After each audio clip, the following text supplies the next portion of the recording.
Everyone. Welcome. We're going to go ahead and get started now that we're just at about a couple minutes after the hour. Folks may jump in and out as we get started here, but what we will do today is review the CVC Exchange overview training. And so to begin, I wanted to first introduce Mike Vogt. So Mike, if you'd like to introduce yourself. Good morning, everyone. I'm Mike Vogt. I'm the director for IT. I know most of you, I think, or many of you from previous implementations, but it's good to see you all today. Yes, absolutely. And my name is Mackenzie Johnson. I have also worked with many of you as the platform and support manager. So many of the emails that you get from our support team or outreach from our team are kind of directed from that area. So today we are just excited to jump into some topics. So the overview topics of the CVC Exchange. As you have seen, this is going to be recorded and we will put this on demand at a later time. We will keep the recording going through our questions and answer session as well, which there will be plenty of time for that at the end.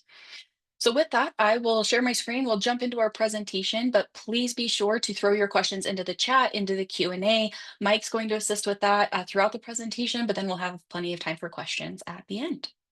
So with that, let's begin with our CVC Exchange overview training for 2025. All right. The topics that we would like to cover today really kind of is the overview of the CVC Exchange, meaning many of you have worked with the CVC Exchange before, but many of you may be new to the CVC Exchange, new in your role. So we're just going to walk through kind of the need to knows of the CVC Exchange, especially for our home college counselors, which we'll get into that in just a moment. So the first thing we'll do is talk about what the CVC is, and then go into those specifics of the CVC Exchange specifically. So the California Virtual Campus, also known as the CVC, is comprised of two components. As we can see here, and we'll dive into in a moment, we have the CVC Exchange, where students can search for courses and enroll in courses using the platform. And we also have CVC at One, which is our professional development site. These are both linked to these sites. So when we share the presentation, share the recording, you're welcome to visit these sites, which we will be doing throughout this presentation as well. But just noting the two sides of the house, and today we're going to be focusing on the CVC Exchange, so talking about this left-hand side. So for those of you that are new to the CVC Exchange or want a review of what the CVC Exchange is, we are essentially a tool. The CVC Exchange and the team that manages the exchange is a tool that allows students to enroll in any course that is available on the CVC Exchange using their home college credentials. So it's essentially this workflow here. I love this workflow. Feel free to screenshot this, save it, share it amongst yourselves. This is essentially the workflow that a student would go through. They get to search courses that are across all of the California community colleges that are implemented with the CVC Exchange. They get to register for courses without submitting a separate application to that college. They can use financial aid and pay for their course in the CVC Exchange. Their Canvas course at that other college is brought into their home college Canvas account. So there's only ever one Canvas account that the student needs to access. And then most importantly, or most exciting, that transcript for that student is sent back to the teaching college at the end of that course or the end of that term. And so the student has access to that course they took without having to facilitate that themselves. Then they complete that course and then they can do the workflow again. So this is a really just great supplemental tool, especially for home college counselors to be aware of as students are looking for other courses to fulfill those educational goals. And this is essentially the overview of how the platform works. However, to see this in more detail, what we've done is created this student video. So we're actually going to walk through the student journey and we'll see how a student would use this platform. So if you're sitting with a student or a student comes into your office, you can see on their side what they should be doing, where they may come across an error, where they may need to reach out to our team. So we're going to go ahead and play this video. There is no audio, so I'm going to go ahead and talk through it and pause at certain points. And so, Mike, if you wouldn't mind watching the chat and making sure, if we need to pause at any time, just let me know and we can dive in. We'll do some summary slides at the end, so don't feel like you have to remember all of this, but the summary slides will also show kind of the highlights of this video as well. So let's jump in and get started with our student journey.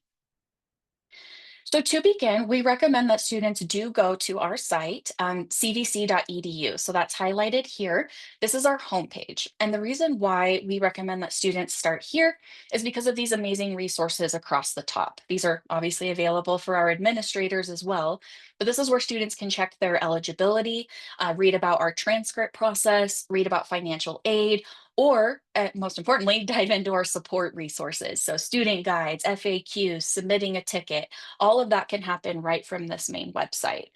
But relating to actually using the CVC Exchange, there's a couple different options. Students can actually search courses right from cvc.edu, as you can see here. They can enter if they have a home college or not, which we'll get into in a moment, and search for courses. However, if they are trying to register for a course, we will eventually need them to log in using their home college credentials. So in this video, we're actually walking them through the process of logging in first. But students are absolutely open to search for courses at any time without having to log in. So we will walk through as the student selects login, and they will be brought to this page. There will be two options here for students that currently attend a California community college and students that do not attend a California community college. So for students that are not currently enrolled in a California community college, they need to apply to your college using CCC Apply. They are not going to be able to register for a course at your college or at a different college if they are not already enrolled in a California community college. However, the majority of students that we see for the CVC Exchange are currently enrolled. So what they would do is from this drop down where it says home college, they would select whatever their home college is, and they'll be directed to their home college login link, their login portal, use their home college credentials, and then they'll be directed back to the CVC Exchange, their CVC Exchange dashboard, which we're getting into now. So as the student logs in, this is what they see. This is the student view. Everything that we're looking at is in test, so none of this is live data. However, you can see what the student process looks like. There are two options in their dashboard or in their login, their dashboard and their class schedule. So this video walks through the difference between these, but also shows searching and enrolling for courses. So we'll go ahead and let this video play. In this class schedule, for example, you can see those dropped or withdrawn courses. That's where those will show. If the student clicks on their profile here at the top, it will show certainly their name and email that we have on file for them. And it will also show all of their what we call external accounts. So the CCC ID we have on file, as well as the teaching college IDs and home college IDs. We store all of that and students have access to that in their profile. Now, let's actually search for a course. The student selected search for classes, and because we've already logged in as this test student, our home college is Napa Valley College, and now we get to search for courses using these course options. The default is keyword. Keyword is most focused on relevancy. So if I type in art, it's going to pull up the courses that are most relevant to that word. The other sort options kind of vary depending on if you're searching by CSU, iGetsy, CalGetsy, and will filter accordingly. So the student is searching for an art course and selects find courses. So the first thing that happens is we're going to show that there are no courses available at the home college because we always want to say, hey, maybe you just missed a course at your home college. We always want to show those first to direct students back if there is a course there that will meet their requirements. We didn't find any at Napa Valley College. They're not implemented as a teaching college, so that makes sense. So as we have this here, and then students can essentially, as these courses pull up, students will look at these filter options on the left-hand side to adjust what courses will appear. These filter options are really important both for students and for our administrators using the CVC Exchange because we often get questions like, oh, I can't find this course. It's not appearing on the CVC Exchange. And that's because we have a lot of default filters set here. So for the first one, instant enrollment, we only want to show courses that are available for instant enrollment if they are available for that option. We want to show courses that have available seats because it doesn't really make sense for us to show courses where students wouldn't be able to get a seat either through the CVC Exchange or by applying directly to your college. So we have that filter on as well. And then the last important filter, which you can certainly adjust all of these, but the one important filter that I want to focus on is this dates filter highlighted here. Because we're only going to show courses that start after the current day of whatever today is. So as you can see, this defaulted to the 14th, which is today. So what we want that to do is to say all of the previous courses are no longer available for registration because they started previously to this date. So we are excluding those courses. And we'll get into a little more detail about, what students can register for, et cetera, but be sure to adjust these date filters if needed. Finally, you can also filter by a specific teaching college. So if your student maybe at your college is looking for a course somewhere else and Bakersfield College offers that course, you can drop down here, search Bakersfield, and see if an art course at Bakersfield filters appropriately. So that's a little bit about the filters on the side. This student in test happens to know that they want this Art G100 course at Golden West College. So they click on this course and they see these details.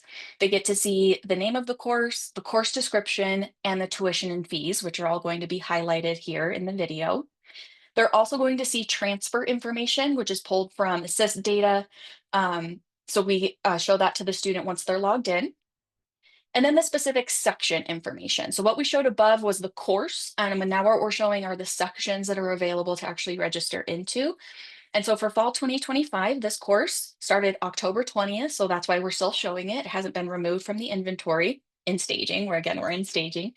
And there are 75 seats available in this course. So the student's like, great, I'm able to select add this class because I've logged in and found a course that meets my requirements and has available seats.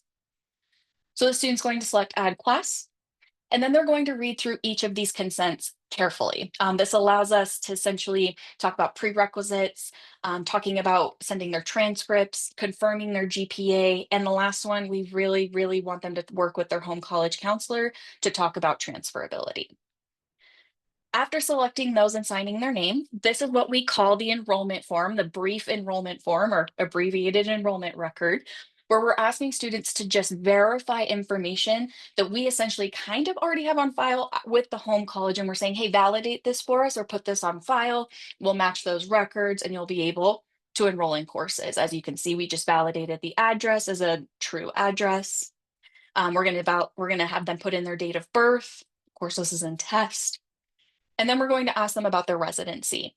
Um, Most of the time, this is pulled automatically from the college, but depending on the stage of implementation, we may need the student to verify, yes, I'm resident or non-resident. That will then be sent to your home college to verify. We're not just leaving that to the student. So that residency that the student selected here will then trigger a response to your college to say, hey, make sure the student is a resident, and we'll proceed with charging them that correct amount.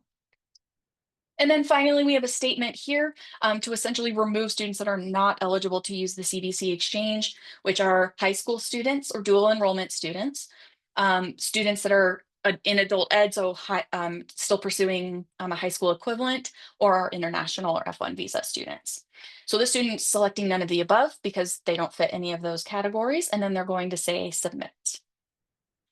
Now, this process here is a two-step process where we first need to enroll the student at the teaching college, meaning create a record for that student at Golden West. Remember, our home college in this example is Napa Valley, but now Golden West needs a record for this student, right? Nothing exists for that student there yet. So that is what that enrollment process is. We're encouraging the students to not close this page as that happens, but then you can see it shifted to registering. That's the second step. Once a record is created for the student, then we proceed to actually putting that student into the course using your SIS at the teaching college. So once this process is complete, the student will get a success page, but I just wanted to highlight those two differences between enrollment and registration. Once this is successful, the student will be shown essentially their teaching college ID, but also all of the payment information that we'll review. I'll show you also how the student can get back to those payment options as well, shown here. So we show them what we call the congratulations page, shows them when they registered, their ID at that new college that they just registered into. They can also select here, this is important, we get questions about, how do students access disabled student programs and services. they are actually directed to the teaching college's site for that, for support for that course. If they're looking for support for a course, that will be handled by the teaching college of that course, right? But if they are your student, you are still responsible for that student coming from your home college. So here's where they can access that DSPS information. As we continue down this page, what we will ask the student to do is pay for their fees where we are implemented with your payment processor at the teaching college. But then what we also show the student are the reimbursement options. So CCPG, financial aid, student veterans, essentially the other ways to pay for the course. And this is all shown directly to the student. If they select, I want to pay using CCPG, they are taken to the appropriate page for that information for the appropriate college. For financial aid, if they want to request the use of financial aid, this actually triggers a request to the home college to review that for that student. That student comes back, that student request comes back to the home college to say the student would like to use financial aid on the CVC Exchange. Can you approve or deny that request? So that's where the student would submit that information. And then how students can contact and use their student veterans benefits as well here on the page. So now if the student navigates back to their just main dashboard link here at the top, they're going to see that they just enrolled in this course at Golden West, and this is the title. Now then they have three different options here of other links here that I would like to highlight. First, they can select Pay Now, which will take them directly to the link of the payment processor to use a credit card to pay for that course. However, if they need to go access those reimbursement options again, like financial aid, they can click details and they'll be taken back to that congratulations page that we just previously saw. Also from the dashboard or class schedule, they can drop their course by hitting this option here that says drop course. It will send a pop-up box to confirm that that is what the student would like to do, right? So it's not just a one click and done. We're going to remind them of drop dates and things like that associated with the college, but they can complete that right here through their class schedule. And then we also, oh, one more link there before we navigate back. We also get questions about how students access their course in Canvas. So what we show the student is to access your online class that I just enrolled in at Golden West College. I'm actually going to log into my Napa Valley College Canvas account, and we've linked that here for the student. So all they have to do is click that link, sign in with their home college Canvas credentials, and we have merged that course into that account so the student can access it there. So the rest of this video is just, again, navigating through those different links, the payment link where students can go pay, where they can access the course details again, like the payment options, but also the reimbursement options. And then again, navigating back to the dashboard and class schedule to see dropped courses and current courses. So that is the overview of our student journey. I see that there are some items in the chat, which is great, as other questions are getting answered. So we'll just navigate back here. Okay. Mike, I'll turn it to you. Yeah, I'll add please. real quick. A common question that comes up a lot is around that payment. Uh, Mhm. who who manages the refund? And so the Oh, great student is question. paying the teaching college directly when they click that Pay Now button, Mhm. takes them out to a pay site that integrates directly with that college. So Mhm. they receive that payment directly. Mhm. So because they're getting the teaching college is actually getting those funds, only the teaching college can process the refund if the student drops the class within the refund deadline. Mhm. Um, Same goes for CCPG. So sometimes we'll have students pay using that link. Then they'll apply for CCPG, which is exactly what we recommend because a lot of colleges have a drop for non-payment policy in So great. place. And it might be a really quick turnaround on that deadline. Like some colleges, I think, are 3 days. You've got 3 days to pay, or Mhm. you're getting dropped from that class. So that's not long enough usually to clear the CCPG application process that the student has to submit to that teaching college, say, hey, wait a minute, can I get a CCPG for this class? So we recommend the student actually pay for the class up front if they can, and then submit the CCPG application using the FAFSA or the form, whatever the teaching college's process is. And that gives that student enough time to then let that CCPG process review process play out. If they are awarded the CCPG, now they'll have a balance on their account, and now they'll be able to get refunded from that teaching college after they submit that CCPG. So that part a lot of times confuses students because they're like, wait a minute, I'm on a CCPG. I should, just submit that. I don't need to pay. And it's like, well, yeah, but you got 3 days to pay, and usually it takes longer than that to submit that FAFSA to the teaching college for that review. So I just wanted to kind of answer that live because I know that's a common question across lots of colleges of like how the fees work, how does CCPG work, and then how does a refund work if I pay and then either drop a class or be a CCPG award. Great, great reminder there, Mike. A highlight there is on the student side, we are calling those reimbursement options for the reason that Mike just stated. We encourage students to pay on from our support desk from this congratulations page. We encourage students to pay for these courses up front so they aren't dropped for non-payment. And then those reimbursement options like financial aid or CCPG can be worked out at a later date. Yeah, absolutely. Great point. Any other questions from the chat so far, Mike? Okay. I think another common one is Mm, around wait lists. So I'll answer this mm, if Lorena please. brought this up in chat. The exchange does not support wait lists, so we are not adding students to wait lists. The reason being, one, it's technically challenging. The other is that's the point of having all of these class options is you should only add to a wait list if that's the only class you can get and take.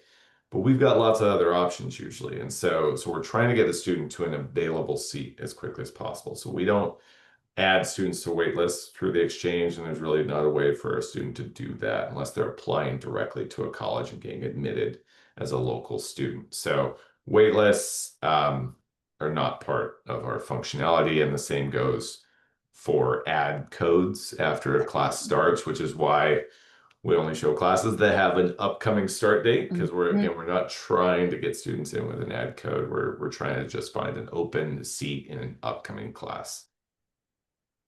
Great highlight on that, Mike, especially the ad codes. We get a lot of questions from, I think, administrators that say, oh, the student is trying to add this course, but the course has already started, right? And so we can't add that student to the course has already started, but also we're not going to show that course, like Mike said, because we only want to show those upcoming ones. Great, great point. Awesome. All right, we're going to dive back into our slides just as a little bit more of an overview. The next one is talking about the administrator dashboard. So I'm actually going to dive into that in our staging environment. So the administrator dashboard for the CVC Exchange is where we manage all of those registrations and drops and payments and everything that we just saw in that student video. This is now the administrator side. Um, we have 4 more upcoming trainings for the CVC over this week and next week, where we're going to specifically dive in to some of these sections, whether it's course management, cross registration management. So we encourage you all to take a look at those upcoming training sessions to get a more in-depth view of what all of these different options provide to you as a college. However, we are also happy to schedule individual trainings with colleges to sit down and go through all of these options and review all of this again as well. So this is again behind the scenes, what we can see for students. What the most common area that you'll see is this enrollments tab, where we'll be able to pull student reports, both as a home college or a teaching college. So you can get administrator credentials to have access to this dashboard and be able to see the activity that is going on in the CVC Exchange. The filter options are plentiful, as you can see here. So in our administrator dashboard and our other trainings, we go into this in more depth, but just wanted to highlight that everything that we saw that student do is now going to be documented here. Even in our staging and test environment is going to be documented here for us to review on the back end. This is also where student requests will come in. So for example, as a home college, if you need to verify that residency that we saw that student select in the test example where, yes, I am a resident, what you would need to do as a home college, which you already know you need to do this as a home college if this is part of your workflow currently, but that request will come to you to verify that student residency, and you will verify that through this dashboard. So again, those will go into more detail in some of our other trainings. We're always happy to talk about that and answer more questions at the end of this overview presentation as well.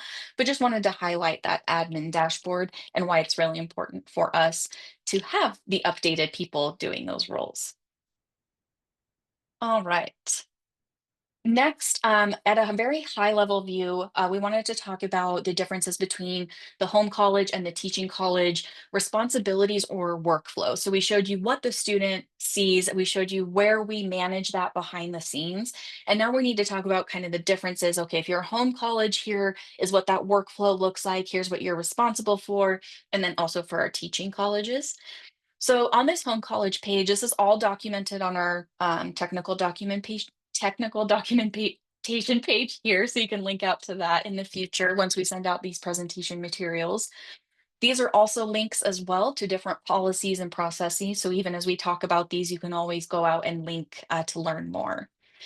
So as a home college, what we need, what the responsibilities of the home college is the student goes through the CVC exchange in the video that we saw is we do need to make sure that the student is eligible to use the CVC exchange.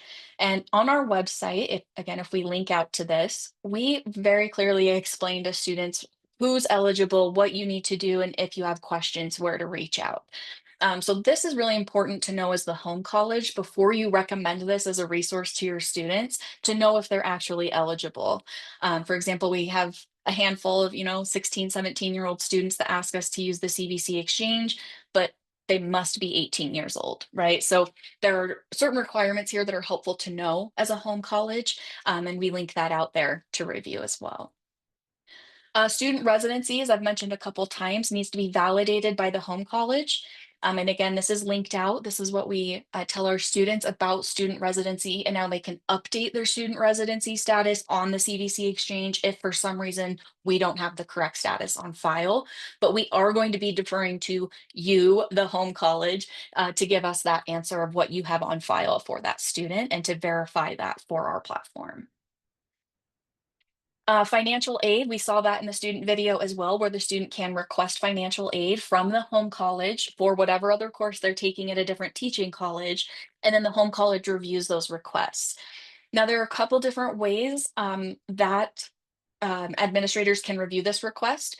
We have a manual process that about half of our colleges are on right now, but also earlier in April, we released a new financial aid workflow, including a new financial aid dashboard, which we can see in staging here, financial aid requests. This is going to be a separate CVC training, so feel free to attend that if you want to learn more. But this is where home colleges that are implemented with that new workflow can go in and review those requests right from the dashboard. So I wanted to highlight that that's where those requests can come in, either manually through email notifying you or through that new dashboard. And then finally, transcript. Oh, please, Mike, no, go for it. If you have items on that, please. Not specifically items on that. I wanted to address a question though that in chat Please, that also comes up a lot before we move on. So please. one is enrollment fraud. How is that managed or mitigated? There's a couple layers. The first layer is obviously the home college record and access to the exchange. So most colleges will suspend the student login if they are deemed a fraud or a bad actor. And that also, because it is the home college login that they're using to actually access the exchange, they have to authenticate as a home college student. So if that's the case, if the home college is doing that, then the student or the bad actor, I should say, cannot even log into the exchange to even attempt to cross enrollment. There are other layers that we have beyond that, though. Let's say the home college maybe hasn't identified them yet. We do run fraud checking with IPQS and a few other tools as the student cross enrolls. We also have a bot mitigation service in play that's reviewing user activity as they kind of navigate the site, and it will block any sort of automations or bots that a lot of fraudsters use to perpetrate, these enrollments between colleges. So there's multi-tiers, but I will say the first and most, reliable one is how is that home college managing their fraud or any potential bad actors that they've identified? They're going to suspend those accounts or block that student from even having access to the service. And then if they don't, then we have additional checks going on beyond that. So this is something we're continuing to refine and improve. And that's one of the big focuses this year is some of the features we'll be rolling out to really kind of tighten any potential avenues for bad actors to manipulate the service. It's a great one. That's a great one. Especially as we're talking about that financial aid, and talking about, student requests that can come in from the CVC Exchange. It's really important for us to mitigate that fraud. So like Mike said, we have a lot of our back end processes, but what we often turn to, like Mike said, is, okay, well, the student was allowed with their home college credentials to access our platform. So we need to block them at the home college credentials, which happens at the home college level. So Mike and our team are always happy to answer more questions about how to do that more efficiently or in a different way. So please let us know. The last item on this one for home colleges is transcripts. So this is a reminder for home colleges that transcripts will be coming in for your students that took courses elsewhere at teaching colleges. Those teaching colleges will then send those transcripts back to you, and you need to process and evaluate those transcripts throughout the term, just like you would for any regularly admitted student. What we did link out is all of our transcript information that's available to you as an administrator, about processing transcripts and all of the great information we have about how you will be receiving that transcript. So without diving into too much detail, what I did want to highlight is one of the questions that we get from home colleges particularly is, we're waiting for this transcript. How will it be sent to my college? How will I be receiving this transcript from all of these various teaching colleges? So we created this very fancy receiving matrix. So if you navigate through these resources, there's an explanation of how to use this matrix, and then we show you exactly how you're going to be receiving this college transcript. And my class, I'm sure we're all laughing in the background. It's beautiful, yes. But if this is only if for one you have a one-off or you are just curious about one college, we don't encourage you to use this daily. We are not expecting colleges to go use this daily. This is just, oh, I'm missing a lot of transcripts from Long Beach. How were those supposed to be sent to me? Maybe I didn't check the right folder, right? So this is just so we are documenting this with all of our institutions, and you can go through and check on these as needed. So be sure to check out our resources on this transcript page that is linked out. Of course, it's from our homepage, so you can go poke around there as well. And then you can read some of our other really great resources about transcripts because in a really exciting announcement this year, the CVC Exchange now is able to do automatic transcript sending for colleges that use Parchment as a transcript vendor. So what we're able to do for teaching colleges, like I said, that use Parchment is we facilitate the automatic sending of those transcripts back to the home college. And that is amazing. That's at no cost to the student, no cost to the college, and it doesn't count against their 2 free transcripts that the students receive as well. So this is a really great system that we were able to do. However, the transcript still does need to be processed and evaluated at the home college before the student will see it on any kind of student record. So we get a lot of questions from students, where's my transcript? Can I see it on the CVC Exchange? And the answer to that is no. The student can't see their transcript on the CVC Exchange dashboard because we're not the ones sending the transcript. It's the teaching college just directly communicating with the home college. But once that's processed at the home college, the student will be able to see that on the record. So that's a little bit about the home college responsibilities. Next, diving into teaching college responsibilities. So teaching colleges are divided up into phase 1 and phase 2. So phase 1 is called Course Finder, meaning that your courses are available to search on the CVC Exchange. Phase 2, which we'll talk about in a moment, is actually being able to register into those courses. So right now we're just going to talk about phase 1, and phase 1 again, meaning your courses are available.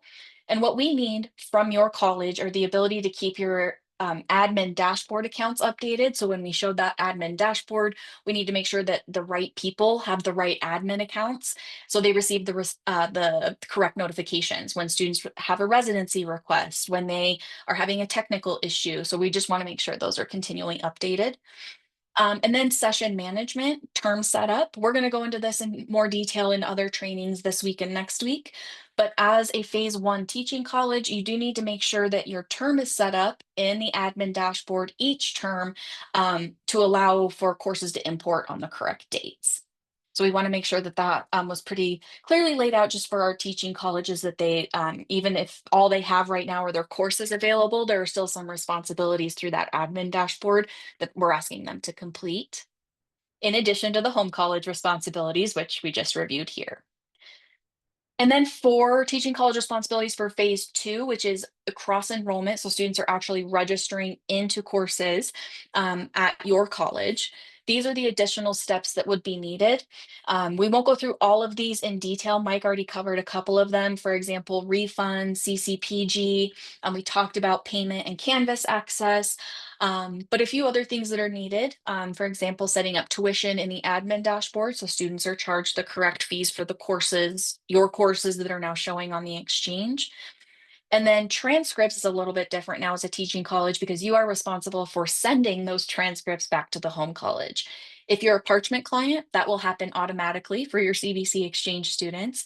But if you aren't a Parchment client, then you will need to facilitate the sending of those transcripts back to those student home colleges at the end of each term. And that's the transcript component for teaching colleges and how it's a little bit different from home college. So I wanted to pause there. Mike, are there questions on some of the home college or teaching college responsibilities that we wanted to highlight? Yeah, there's a good one about kind of eligibility checking, and that Mm, is something on our roadmap this year, actually. So mm, we've vaunted this for a long time, and said, okay, yeah, eligibility. We need to be checking that student's current status at the home college a lot more closely than some of the checks that we currently have in place. Just looking at mm, what about concurrent enrollment at the home college? What about the last two major terms of concurrent enrollment? What they have holds at their home college and so on. So some of those things are things that we'll be evaluating with this eligibility checker, which will reduce a lot of these issues and questions that I think people have raised around, yeah, well, like we're suspending access to Canvas if the student isn't concurrently enrolled. So that's going to be a major problem if they're then still able to cross enroll. That eligibility checker would totally alleviate that. Summer is a common term though that does not have that concurrent enrollment requirement. So summer is a tricky term, I will say, because students a lot of times are like, I'm not concurrently enrolled in my home college during the summer, but I still want to take one class that maybe I can't get from my home college. And summer is also the time when students are kind of like, hey, I'm graduating from my home college, but I still need a transfer to my 4 year in the fall, and I still need one or two classes for that 4 year transfer that I can't get at my home college. So there's a lot of use cases where a student absolutely still needs to be able to use the exchange, but will not have concurrent enrollment during that summer term. So eligibility checker actually won't evaluate that summer term for that concurrent enrollment. So that's one thing I want to point out. That's a common case. I think that's going to continue to happen over the summer where students are going to still not be concurrently enrolled at the home college, but will cross enroll. They would not be eligible for financial aid, obviously, because they're not concurrently enrolled in 6 units or more. Or I think some colleges say it's during the summer, we actually only require them to be enrolled in 3 units, but they have to be enrolled in something, and we have to already be processing an aid award for them at the home college in the summer term in order for us to bundle units for a cross enroll class. So just wanted to kind of highlight a couple things around summer, cross enrolling during summer, and concurrent enrollment at the home college. Great background on that. Thank you, Mike. I can see the chat is busy too, which is awesome. So appreciate everyone participating in that. So what we just reviewed were the home college and teaching college responsibilities at a very high level. But really, now the next part is okay, who are the people at your college that do these things, right? So we want to reassure all of you attending this training today that our team, the CVC team, is working with all of your colleges to get this primary contact information updated by January 2026. We have a new program on our end that helps manage all of our contacts and communication. But we also have made some changes to our consortium group about who should be managing some of these different roles for the CVC Exchange at your college. So we will be reaching out. Someone from our team will be reaching out to someone at groups at your college to fulfill all of this information. So then when there are issues, when there are questions, we know who to reach out to. But then when there are trainings and things like this, we can invite the correct people to the correct training so they receive the right information. So we will be reaching out about that. And those are the people that complete these tasks that we just reviewed. So hopefully those of you that are new aren't jumping on and saying, oh my goodness, how do I go in and do this? When is it due? How is it done? We are going to go into those in future trainings, but also those are led by these functional roles that we help assign during implementation. So I wanted to review that just very quickly as well. And then here I wanted to list our support resources. This is included, all of this information is included on our website or on our technical documentation page. So I wanted to highlight that here. Whoops. Sorry, can't actually do that. But this college documentation is a Confluence page where everything that we've talked about, the home college responsibilities, the student video, these training videos, everything lives on there. So you don't ever have to feel like you have to rewatch this or, like I said, screenshot certain things. All of that does live on these sites. But we did want to walk through the difference between administrator and student support. You can access these links here as administrators, but primarily we want to make sure that students are reaching out. I need to update this. This was still outdated. So Mike, if you want to put the correct email in the chat too, Yep. I'll make sure this is updated before we send it out. But our support email for students is actually, excuse me, different than our administrator support. Students are still welcome to reach out to us at support@cvc.edu, but we actually have an L1 support as well. So Mike is adding that, and we'll be able, and I'll fix this before we, like I said, we send out this presentation. But if students can go to that kind of L1 support email first, generally their questions can be answered there, because we want to reserve this email for you all's questions about, what maybe isn't working, what you want to explore, what you want to know more about. So that's the difference there. So I apologize for the confusion on that slide. Mike, did you have something on that one? We also highly recommend students leverage. So if you're helping a Oh, student yes. use the exchange, we highly recommend leveraging that chat feature on Hmm. search.cvc.edu because Hmm. you will get Absolutely. pretty quick response times. By pretty quick, I mean it's usually Oops. under a minute Wait for that a support agent can hop on and help with any open questions you might have. That way, you're not waiting on a response from a support email. You can just get real-time help as you're assisting the student cross-enrolling. One thing I wanted to point out, there's another question in chat around it. students who submit the CCPG but maybe don't have an SSN. That is a common use case for cross-enrolled students because we actually don't transmit the SSN when we cross-enroll the student. That comes from their CCC Apply application, which gets delivered after we cross-enroll that student. So it comes in this kind of other way. But it's an optional field on CCC Apply. So sometimes the student didn't even supply their home college, their SSN either, and maybe submitted that later as part of a home college process where they're like, hey, you need to give us your SSN so we can process aid or so we can give you a 1098T and so on.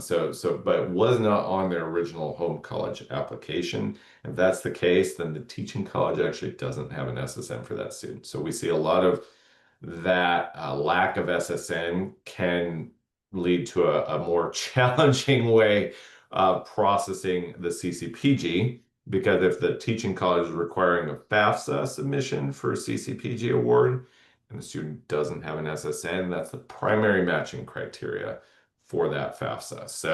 So you might end up with a lot of these students kind of with this, hey, no matching record found, FAFSA, but no matching record in Banner or colleague. There is usually secondary matching criteria in place, so that can still lead to a successful match, but not always, because maybe the student has one address on the FAFSA and they cross-enrolled using a different physical address or a phone number. So there still is some of those record discrepancies. So Mhm. a lot of times, one thing we're trying to improve is when a student clicks on that CCPG link, we could capture that somehow and display that on the exchange, and then you could look at who has submitted a CCPG to the teaching college.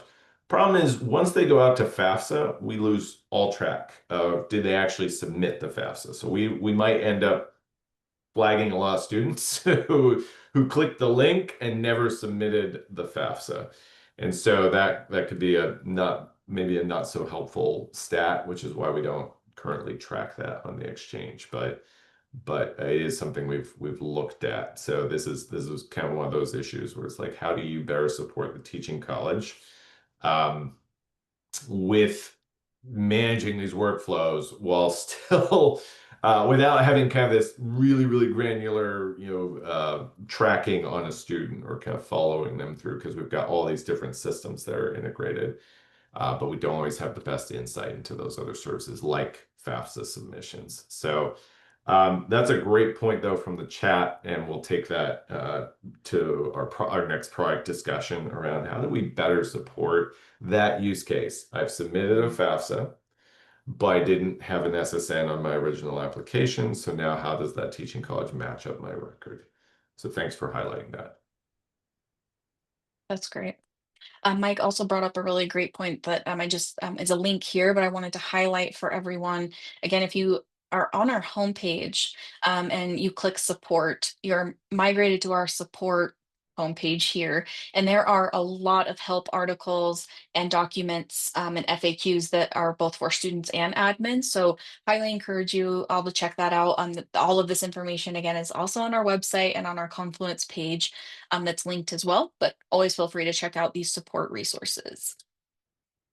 And then finally, like I've said a million times throughout this training today, we do have other training opportunities coming up this week and next week. So our next one is this Thursday, and we're going to be talking about admissions and records. So actually diving into courses and session management and enrollments and those approvals that are generally done by your admissions and records staff.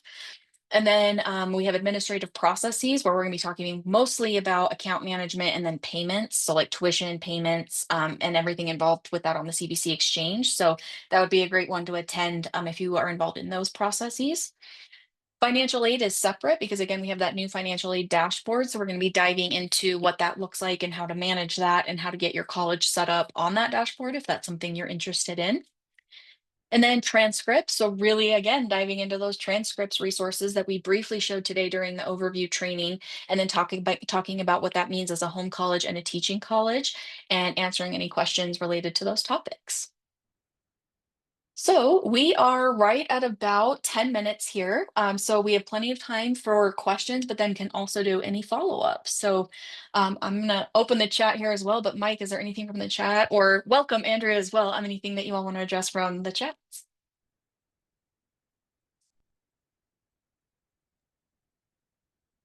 I don't think so. I think we've covered everything. I'm gonna Great. take another quick look back through. I Fantastic. did just add a note in the chat that CCPG and financial aid is, and federal financial aid, I should say, is a kind of a confusing terminology for a lot of students. So as you're working with students, you can probably and have probably encouraged students who are like, that's the same thing. It's all financial aid to a student.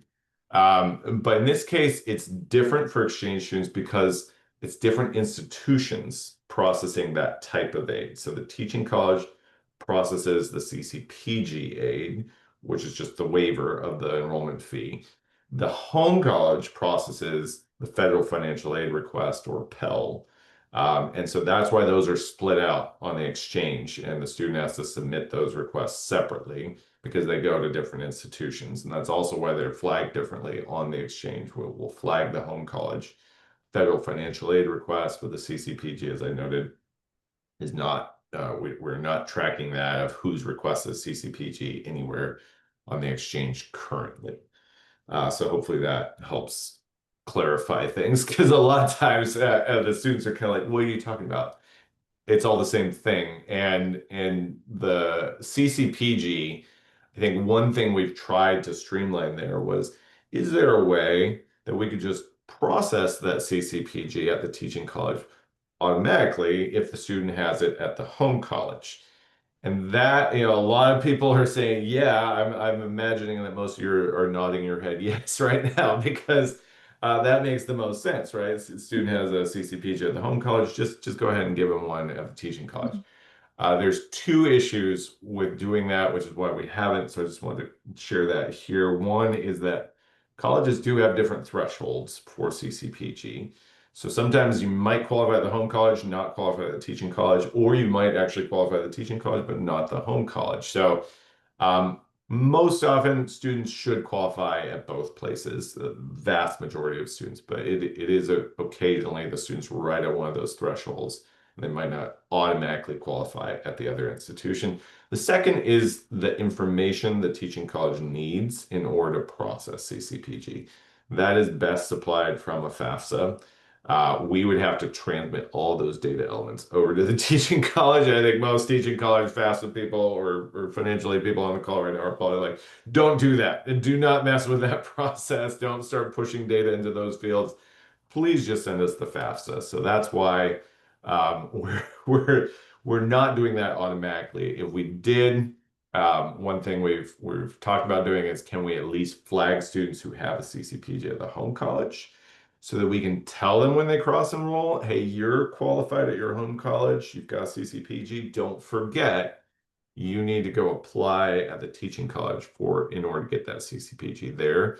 Because those are the students you really want to capture, and it's easy to miss that they're like, wait a minute, this is automatic in my home college. Back to kind of where I started. Financial aid, it's all one big thing to them.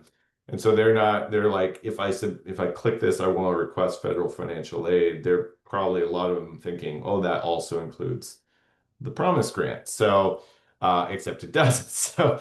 So we're trying to, say, well, could we maybe pull that status and just tell the student, you're a CCPG student. Don't forget, click this button here to apply to the teaching college.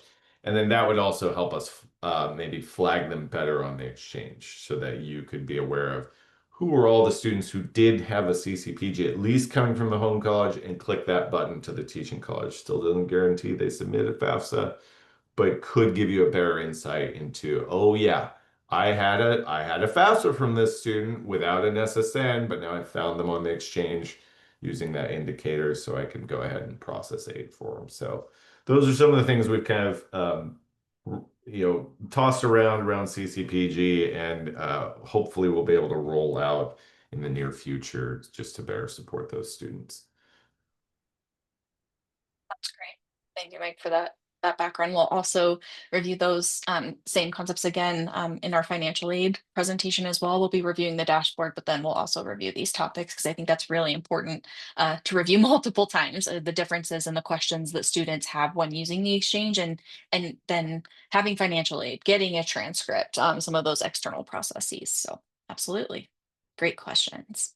Another question from Michael about Yeah. IDE status. So Yep. one of the things that we're implementing this year is that the student will actually we're not necessarily transmitting the IDE status from OpenCCC when they cross enroll, but we would require it when they cross enroll. So essentially, all teaching colleges, if you're getting a student who cross enrolled, they would have a confirmed IDE status because we wouldn't allow them to cross enroll without it. That's not available today, but as part of the fraud um, mitigation strategy that we'll be rolling out really by the end of this fiscal year. So that would you wouldn't need the status in that case because you'll just know if you've got a CVC student, they had to have completed that IDE confirmation. That's great. Thanks for bringing up ID me on the chat. Great question. Any Awesome. other questions? I'm just gonna scroll back And through, see if there's any other good ones here. the Andrea, chat's any that we answered in Q&A, maybe that you want us to take another pass at or another review? Let's look.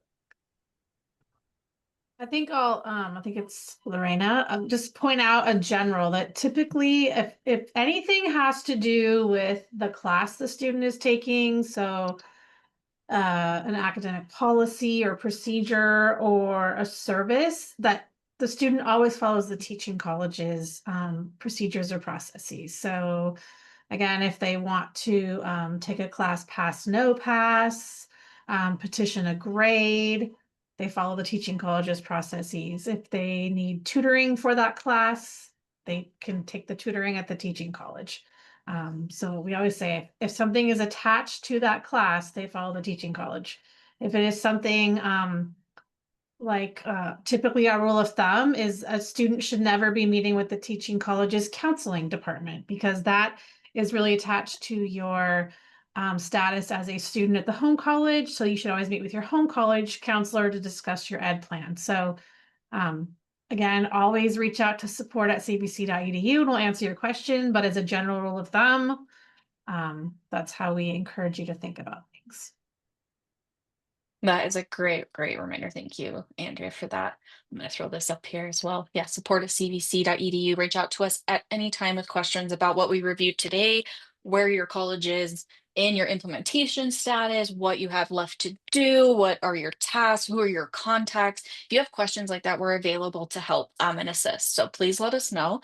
Um, what other questions? I don't see anything else in the chat. Andrea, please. One that came up, sorry, in both Q&A Yes. and the chat. Drop for non-payment is totally up to the college's policy. We at the Right. CVC, we had our way. We would say, please don't drop for non-payment, but we follow the college's drop for non-payment policy, the teaching colleges. We do not have our own policy. We do not make up one for you. Some of you have stricter or stringent policies than others, and those students do reach out to us. But yeah, it depends on the teaching college.